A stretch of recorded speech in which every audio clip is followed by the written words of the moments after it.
that happens in the quiet moments of our lives, those moments when nobody's watching, when the applause has died down, when the crowd has gone home. It's in those moments that we discover who we really are. Not who we pretend to be, not who we wish we were, but who we actually are when the test comes knocking at our door. I want to take you somewhere today.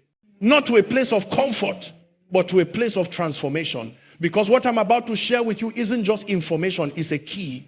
A key that unlocks a dimension of living that most people never experience. They go through life being tossed around by every wind of emotion, every storm of circumstance, every wave of disappointment. But there's another way. There's a path that leads to mastery, not mastery over others, but mastery over the one person you spend every single day of your life with, yourself. Let me tell you about a man I once knew. His name was David, and he was a businessman who had built an empire from nothing. Started with less than $200 in his pocket and a dream that kept him awake at night. 10 years later, he owned 15 stores across the country, employed over 300 people, and had more money than he ever imagined possible. Everyone looked at David and saw success. They saw the cars, the houses, the influence, but David had a secret that was eating him alive from the inside out. Every morning, David would wake up at 3 a.m., drenched in sweat, his heart racing like he'd just run a marathon, panic attacks, anxiety so severe that sometimes he couldn't breathe. You see, David had built his entire empire on the foundation of fear. Fear of being poor again, fear of losing everything, fear of what people would think if they knew he was struggling. And the more successful he became on the outside, the more tormented he became on the inside. His emotions were running his life, and he was exhausted from trying to keep up with them. One day, David's doctor told him something that changed everything. He said, David, your body is falling apart because your mind is at war with itself. You're going to have to make a choice. Either you learn to control what's going on in here, he pointed to David's head, or what's going on in here will destroy everything you've built. That conversation became a turning point. Not immediately, but gradually. David began to understand something profound. His emotions weren't his enemies, but they couldn't be his masters either. See, this is where most people get it wrong. They think emotional strength means shutting down, becoming cold, building walls so high that nothing can touch them. That's not strength, that's prison. Real strength is something entirely different. Real strength is feeling everything deeply while refusing to be controlled by what you feel. It's experiencing the storm without becoming the storm. It's acknowledging the waves without letting them sink your ship. The mind is the most powerful tool you will ever possess. It's more powerful than any weapon ever created, more valuable than any treasure ever discovered. Your mind has the capacity to build or destroy, to heal or harm, to elevate or devastate. And here's what most people don't realize. Your mind is trainable. Just like you can train your body to run faster, lift heavier, endure longer, you can train your mind to be stronger than any emotion that tries to dominate you. But training the mind isn't like training the body. You can't just show up at a gym and lift mental weights. No, this training happens in the laboratory of daily life, in the moments when everything in you wants to react, to lash out, to give up, to run away. Those moments, those are your training grounds. Those are the places where champions are made or broken. I remember another story, this one about a young woman named Grace. Grace grew up in a home filled with violence. Her father was an angry man who used his fists more than his words. Her mother stayed silent, trapped in her own fear, unable to protect her children. By the time Grace turned 16, she had witnessed more trauma than some people experience in a lifetime. The pattern was set. The programming was complete. Grace was supposed to grow up angry, bitter, broken. That's what the statistics said. That's what her environment predicted. But something happened when Grace was 17. She was in a bookstore trying to escape the chaos at home for a few hours when she picked up a book about the human mind.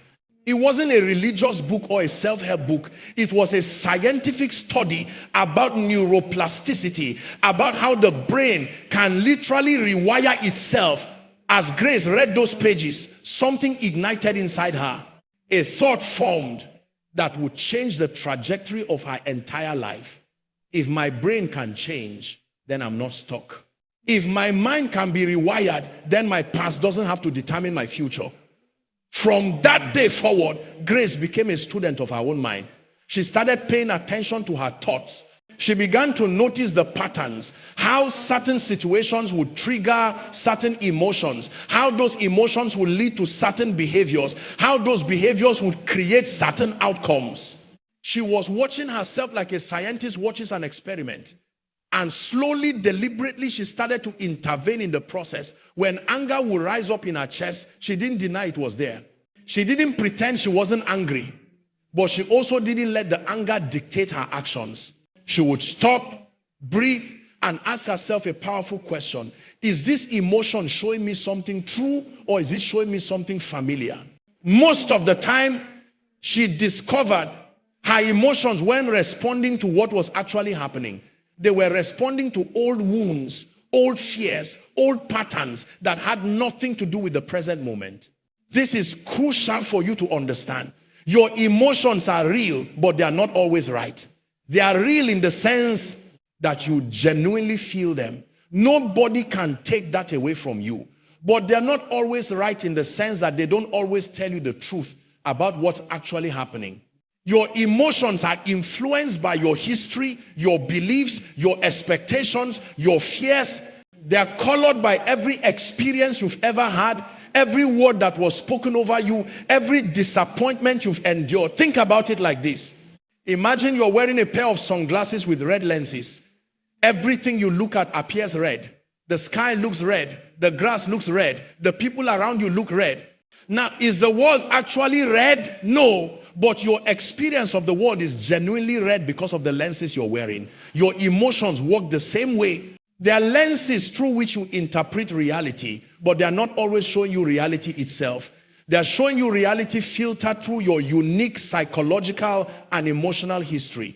This is why two people can experience the exact same situation and have completely different emotional responses. One person faces a challenge and feels excited, energized, ready to conquer. Another person faces the same challenge and feels terrified, overwhelmed, ready to quit. Same situation, different emotions. Why? Different lenses, different mental programming, different patterns of thought.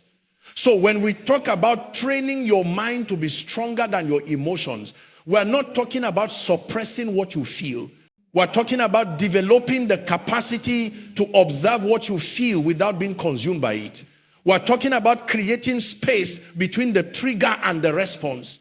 We're talking about becoming the master of your internal world instead of being its slave. David, the businessman I told you about earlier, learned this lesson the hard way. After his doctor's warning, he started doing something radical. Every morning, before he checked his phone, before he looked at his emails, before he jumped into the chaos of the day, he would sit in silence for 30 minutes. Not prayer, not meditation in the traditional sense, just silence, just sitting with himself, just observing his own mind. At first it was torture. His mind was like a wild horse, running in every direction, pulling him toward worry, dragging him into planning, throwing him into memories of past failures. But David didn't fight it. He just watched, he observed his thoughts like clouds passing through the sky. And gradually, something remarkable began to happen. The thoughts didn't stop, but his relationship with them changed. He realized he wasn't his thoughts. He was the one observing his thoughts. And if he could observe them, that meant there was a part of him that existed beyond them. This distinction is everything. Most people are so identified with their thoughts and emotions that they can't tell the difference between who they are and what they're experiencing. They think I am anxious when the truth is I am experiencing anxiety. They think I am a failure when the truth is I experience a failure. The language we use shapes our reality more than we realize. When you say I am anxious, you're making anxiety your identity. You're claiming it as the essence of who you are.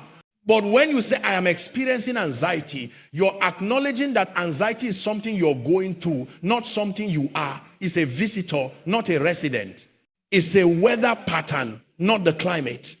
This shift in language creates a shift in perspective, and that shift in perspective creates a shift in power. Grace understood this. As she continued her journey of mental training, she developed a practice that changed everything. Whenever a strong emotion would arise, anger, fear, sadness, jealousy, she would name it out loud. She would literally say, this is anger I'm feeling right now. Not I am angry, but this is anger. By naming the emotion, she was separating herself from it. She was creating that crucial space between the observer and the observed. Then she would go a step further. She would ask the emotion, what are you trying to tell me? Because here's something most people miss. Emotions are messengers.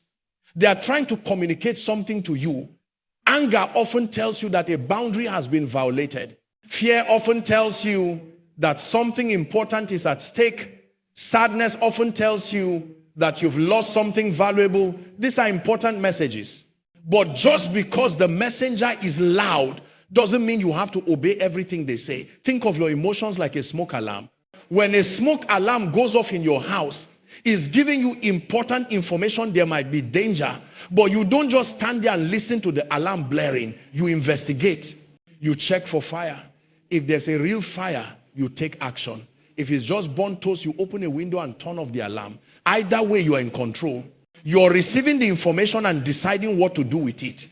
That's exactly how you should treat your emotions. They go off giving you information about your internal state and your external circumstances, but you investigate. You don't just react. You don't let the alarm run your whole life. You assess, you evaluate, you decide on the appropriate response. This is what it means to have a mind that's stronger than your emotions. Now, I know what some of you are thinking. This sounds great in theory, but you don't understand my situation. You don't know what I'm dealing with. You don't know the pressure I'm under, the pain I'm carrying, the problems I'm facing. You're right. I don't know your specific situation, but I know this. Whatever you're facing, there have been people who faced worse and overcame it, not because they were superhuman, but because they learned to master their internal world. Let me tell you about the principle of responsibility. That's responsibility with a dash between response and ability. Your responsibility is your responsibility, your ability to respond, not to react, but to respond. There's a massive difference between the two. A reaction is automatic, unconscious, driven by programming and patterns. When someone insults you and you immediately insult them back, that's a reaction. When you face a challenge and immediately feel overwhelmed, that's a reaction. When someone disappoints you and you immediately write them off, that's a reaction. Reactions happen below the level of conscious choice. They are fast, they are powerful, and they keep you stuck in the same patterns you've always been in. A response, on the other hand, is conscious, intentional, chosen. A response requires that space. We've been talking about that gap between the trigger and your behavior. In that gap lives your power. In that gap lives your freedom. In that gap lives your ability to choose who you want to be instead of defaulting to who you've always been. David learned to create this gap. When an employee would make a mistake that cost the company money, his old pattern was immediate anger. He would explode, say things he regretted, create an atmosphere of fear. But as he trained his mind, he learned to pause. When he felt that surge of anger rising, he would take 3 deep breaths before saying anything. 3 breaths, that's all. Sounds simple, almost silly, but in those 3 breaths, something powerful happened. His nervous system calmed down just enough for his prefrontal cortex, the thinking part of his brain, to come back online. And instead of reacting from his emotional brain, he could respond from his wise brain. The results were transformative. His employees stopped hiding mistakes out of fear. Communication improved. Problems got solved faster because people weren't spending all their energy managing David's emotions. And David himself felt something he hadn't felt in years: peace. Not because his circumstances were perfect, but because he was no longer at war with himself. This is the promise that's available to every single one of you. Not a life without emotions, not a life where you never feel angry or afraid or sad, but a life where those emotions inform you without controlling you. A life where you are the captain of your ship, not a passenger being tossed by every wave. A life where you make decisions based on your values and your vision, not based on whatever you happen to be feeling in the moment. Grace eventually became a counselor, working with young people who grew up in situations similar to hers. And the first thing she tells every person she works with is this: your past is a fact, but it's not a sentence. What happened to you was real, and it shaped you, but it doesn't have to define you. You have a power that nothing and no one can take away from you. The power to decide what meaning you give to your experiences, and the power to choose who you're becoming. That power lives in your mind, not in your circumstances, not in your history, not in what other people think about you, in your mind. And when you train your mind to be stronger than your emotions, you unlock a level of freedom that most people never experience. You stop being a victim of your feelings and start being the architect of your life. There was a man named Thomas who worked as a prison guard for 23 years. Every day, he would walk through those steel doors, hear them clang shut behind him, and spend 8 hours surrounded by men who had made devastating choices. Men who had let one moment of unbridled emotion, rage, greed, lust, fear destroy their entire lives. Thomas saw the pattern over and over again. A man gets disrespected, can't control his anger, and now he's serving 15 years. A woman feels desperate, makes a panic decision, and loses her children. A young person experiences heartbreak, turns to substances to numb the pain, and ends up trapped in addiction. What haunted Thomas most wasn't the crimes themselves. It was how preventable so many of them were. He would talk to these inmates, and they would tell him the same thing in different words. I wasn't thinking, I just reacted. I let my emotions take over, and before I knew it, my life was ruined. Thomas realized he was watching the ultimate consequence of untrained minds. Minds that had never learned to create space between feeling and action. Minds that had been hijacked by emotions at critical moments. But here's what's remarkable about Thomas's story. He didn't just observe this pattern in the prison, he recognized it in himself. He started noticing how he would come home from work, carrying the stress, the tension, the darkness of what he'd witnessed all day, and he would unload it on his family.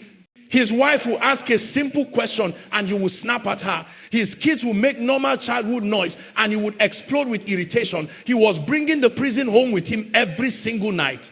One evening, his 12-year-old daughter said something that broke through his defenses. She looked at him with tears in her eyes and said, "Dad, sometimes I feel like I'm living with one of the inmates you guard. You're here, but you're not really here. And when you are here, you are angry all the time." Those words landed like a punch to his chest. Thomas realized that even though he wasn't behind bars physically, he was in prison mentally.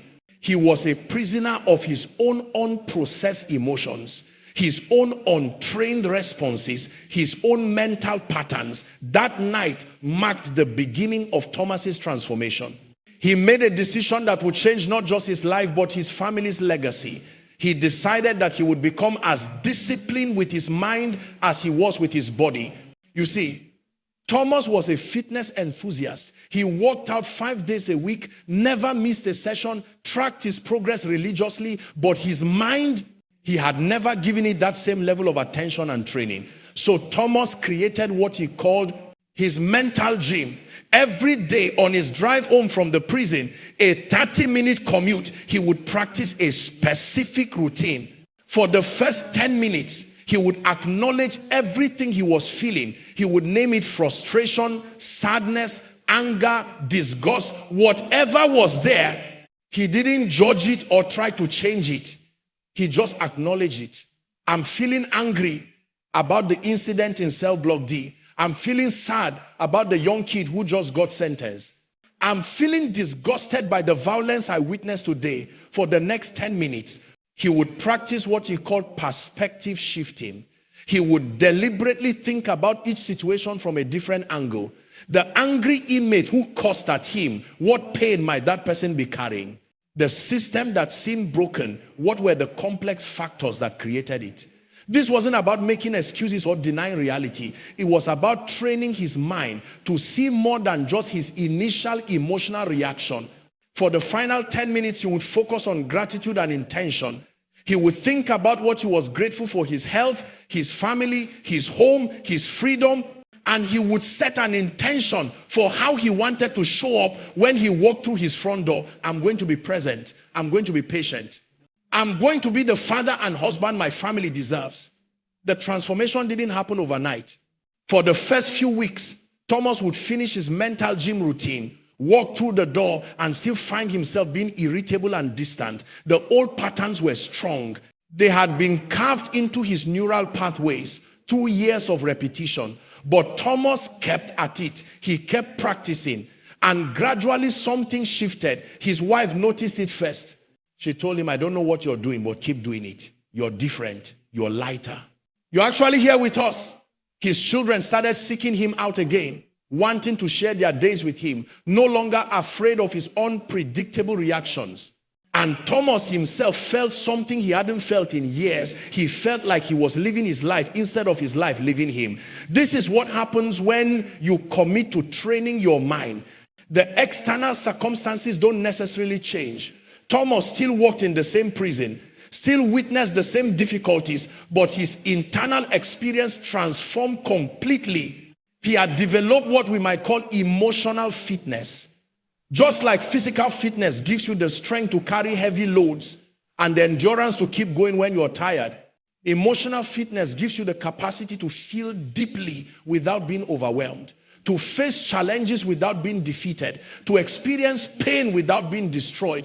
Now, let me share something with you that might challenge your current understanding. Many people think that mental and emotional strength means becoming hard, tough, impenetrable. They think it means building walls so thick that nothing can hurt them. But that's not strength.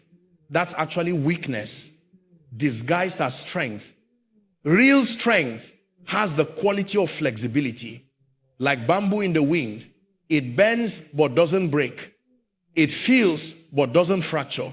It stays rooted even in the storm. There's a woman I want you to know about. Her name was Sarah, and she was a surgeon, one of the best in her field. She performed complicated operations that saved lives regularly. Sarah had trained for years to develop steady hands and a calm mind in the operating room. But outside the operating room, Sarah was falling apart. Her marriage was dying. Her relationship with her teenage son was non-existent. She was excelling in every area of life except the most important one, her relationships. The problem was that Sarah had learned to shut down her emotions completely in order to function in high-stress medical situations. When you're holding someone's life in your hands, you can't afford to be emotionally reactive. But Sarah had never learned to turn her emotions back on. She had become so good at suppressing what she felt that she had lost touch with her own heart. Her husband would try to talk to her about their relationship, and she would approach the conversation like it was a medical case, clinical, detached, analytical. Her son would come to her in pain, and she would offer solutions instead of empathy. One day, Sarah's son got into serious trouble at school. He had been caught with drugs. When the principal called her, Sarah's first response was anger. How could he be so stupid? How could he embarrass the family like this? But then something happened that changed everything. When she picked him up from school, her son looked at her with such desperation in his eyes and said, Mom, I don't even know if you care. You never seem to feel anything. It's like living with a robot. That night, Sarah couldn't sleep. She kept hearing her son's words, you never seem to feel anything. And she realized with horror that he was right. She had become so focused on controlling her emotions that she had stopped experiencing them altogether. She had confused suppression with strength, numbing with mastery. Sarah's journey back to emotional wholeness was different from Thomas's journey. While Thomas needed to create space between his emotions and his reactions, Sarah needed to reconnect with her emotions entirely. She had to learn that feeling deeply wasn't weakness. It was the very thing that made her human, the very thing that allowed her to connect with the people she loved. She started small. She would set a timer on her phone 3 times a day. And when it went off, she would stop whatever she was doing and ask herself one question: what am I feeling right now?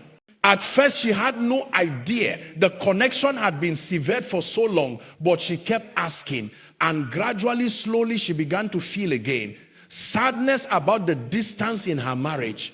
Fear about losing her son. Grief about all the years she had spent disconnected from her own heart. Here's what Sarah discovered, and this is vital for you to understand. Training your mind to be stronger than your emotions doesn't mean disconnecting from your emotions. It means developing a different relationship with them. It means being able to feel everything fully while still maintaining your center, your clarity, your capacity to choose your response. Think about a skilled sailor on the ocean. The sailor doesn't try to stop the waves. The waves are going to come. That's the nature of the ocean. But the skilled sailor knows how to walk with the waves, how to adjust the sails, how to use the power of the wind and water to reach the destination. The unskilled sailor either gets tossed around by every wave or tries to fight against the ocean itself, which is exhausting and ultimately futile. Your emotions are like those waves. They are going to come. Trying to stop them is pointless. Pretending they don't exist is denial. But learning to navigate them, that's mastery. That's what we're after. We're training your mind to be the skilled sailor of your emotional ocean. Sarah learned to validate her emotions without being controlled by them. When she felt afraid, she would acknowledge it. I'm afraid right now. That's okay. Fear is trying to protect me by alerting me to potential danger. When she felt sad, she would honor it. I'm sad right now. That's okay. Sadness is showing me that something matters to me. And then after acknowledging and honoring what she felt, she would ask the crucial question: given what I'm feeling, what's the wisest course of action? This question changed everything, because sometimes the wisest course of action aligns with what you're feeling. If you are afraid because there's real danger, the wise action might be to remove yourself from the situation. If you're angry because someone has genuinely wronged you, the wise action might be to address it directly. But other times, the wisest course of action is different from what your emotions are telling you to do. You might feel like giving up, but the wise action is to persist. You might feel like retaliating, but the wise action is to show restraint.